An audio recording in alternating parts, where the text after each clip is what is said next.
Je veux m'adresser au peuple de Côte d'Ivoire. D'abord, je tiens à préciser que je ne suis pas un politicien, ni un anarchiste, ni un activiste. Je n'ai aucun avis à donner sur la situation qui prévaut en ce moment. Mais l'une des choses qui m'a interpénétré et qui m'a poussé à me prononcer sur cette affaire, c'est parce que le nom de Jésus est sali à cause d'une incompréhension basée sur la prophétie du prophète Eli Pada. D'abord, je tiens à préciser que vous commettez une grave erreur en humiliant ce prophète que Dieu a établi sur cette nation. Seuls ceux qui ont l'esprit reconnaissent la voix de l'esprit. Eli Pada est un véritable serviteur de Dieu. Détrompez-vous, il ne fait pas partie des faux prophètes de cette nation. Et Dieu me l'a confirmé. Par rapport à sa prophétie, sachez que Dieu parle tantôt d'une manière et tantôt d'une autre. Ceux qui ont l'esprit voient par l'esprit, et ceux qui marchent dans la chair voient par la chair. Dans sa prophétie, il a dit qu'il n'y aura pas d'élection. Effectivement, il n'y a pas eu d'élection, et vous en êtes témoins. Pour une population avec plus de 30 millions d'habitants, regardez les statistiques de chaque candidat, et vous verrez qu'ils ont tiré au sort les résultats, comme ils ont tiré au sort les vêtements de Jésus. La prophétie de Eli Pada est semblable aux prophètes de l'Ancien Testament qui prophétisaient la venue de Dieu dans le monde. Leur prophétie laissait entrevoir qu'il allait descendre avec une armée et des chars pour les délivrer sous l'emprise de l'Empire romain. Au contraire, il est paru comme un simple homme et n'avait ni éclat ni beauté pour plaire ou attirer. C'est-à-dire, l'événement spectaculaire que tout le peuple s'imaginait voir a été le contraire de ce qu'ils avaient imaginé. Selon la vérité et la vue des hommes est qu'il y a eu élection. Mais selon le spirituel et la vérité est qu'il n'y a pas eu d'élection. Et cette prophétie tend vers son accomplissement. Qui vous a dit qu'on se moque ou qu'on humilie un oint de Dieu? C'est ça vous appeler à voir la crainte de Dieu? Gens de peu de foi. Lorsque Dieu établit des vrais serviteurs, il les pousse à dire avec assurance et conviction ce que les faux prophètes n'auront pas le courage de dire. La Bible déclare que la prophétie marche selon un temps fixé, car même si elle tarde, elle s'accomplira certainement. Et la parole de Dieu ne revient pas à lui sans avoir eu son effet. Je ne viens pas parler en faveur d'un homme, mais en faveur de la prophétie que Dieu a inspirée à ses prophètes. Cette prophétie ne s'est pas réalisée selon vos pensées, parce que vos pensées ne sont pas celui de Dieu. Et cette prophétie ne s'est pas accomplie selon vos émotions et vos attentes, mais elle s'est accomplie selon le plan de Dieu pour cette nation. Nombreux d'entre vous étaient curieux de voir si sa prophétie allait s'accomplir, au point de vouloir le discréditer ou l'humilier. En réalité, beaucoup de partis politiques et de faux prophètes ont espéré qu'il y ait la guerre, les conflits ethniques, des affrontements, des manifestations et le sang versé en Côte d'Ivoire.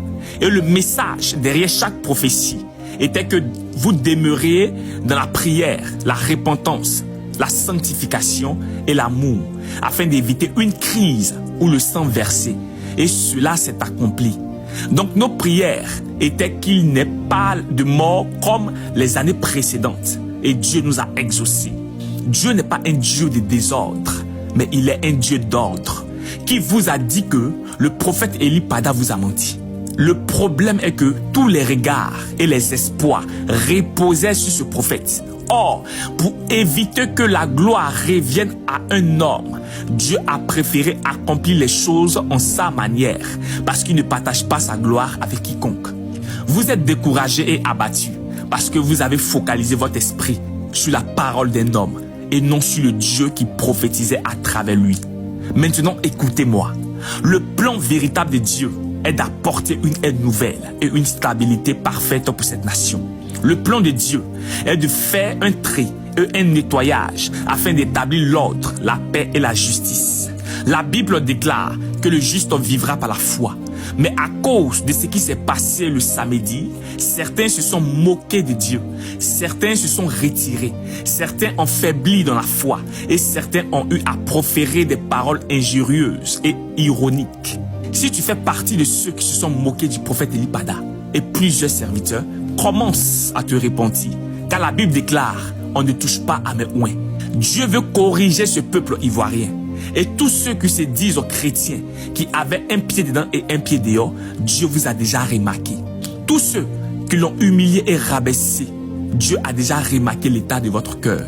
Le but de cette prophétie n'est pas de satisfaire vos désirs éphémères, basés sur vos problèmes au quotidien, mais vous conduit à la repentance et à rechercher Dieu en esprit et en vérité.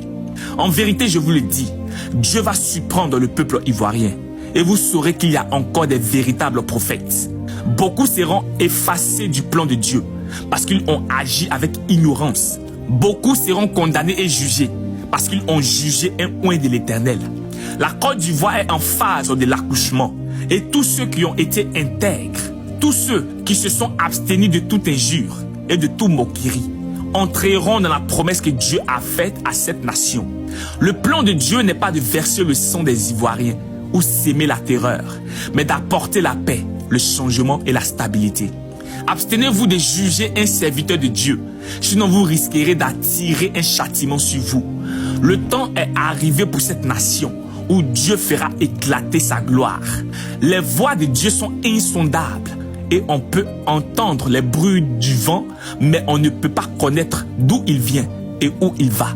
Tous ceux qui ont célébré et humilié ce prophète, attendez-vous à recevoir cette humiliation. Même certains pasteurs, par jalousie, par envie, par méchanceté, ont combattu et conspiré contre cette prophétie. Et ils viennent prétendre qu'ils ont l'autorité d'annuler ou accomplir une prophétie. Des plaisantins. La pensée s'exprime ainsi quand la sagesse de l'homme devient une folie. Vous avez quelle autorité? Celui de manipuler et d'assujettir le peuple? Au contraire, la prophétie suit son cours et vous serez dévoilés au grand jour. Nous sommes tous de simples instruments que Dieu juge bon d'utiliser comme il veut. Et chacun récoltera plus tard la graine qu'il aura sémée. Le but du diable est de vous faire croire qu'il n'y a pas de véritable prophète sur cette terre ivoirienne. Ne vous laissez pas séduire et demeurez toujours dans la présence de Dieu. La Côte d'Ivoire verra la main de l'Éternel et on dira du jamais vu. Le but n'est pas de lutter contre la chair et le sang, mais renverser les forteresses et la puissance des ténèbres. C'est Dieu qui établit les autorités et c'est lui qui les retranche. Qui êtes-vous pour lutter contre le président Alassane Ouattara? Qui êtes-vous pour combattre son régime? Si c'est ça vous appelez croire en Dieu, c'est que vous vivez encore dans l'ignorance. Félicitations au gouvernement et au président de la République. Félicitations au peuple de Côte d'Ivoire qui prône la paix et la fraternité. Félicitations au prophète Eli Pada qui a su emmener un nombre de personnes à rechercher la face de Dieu.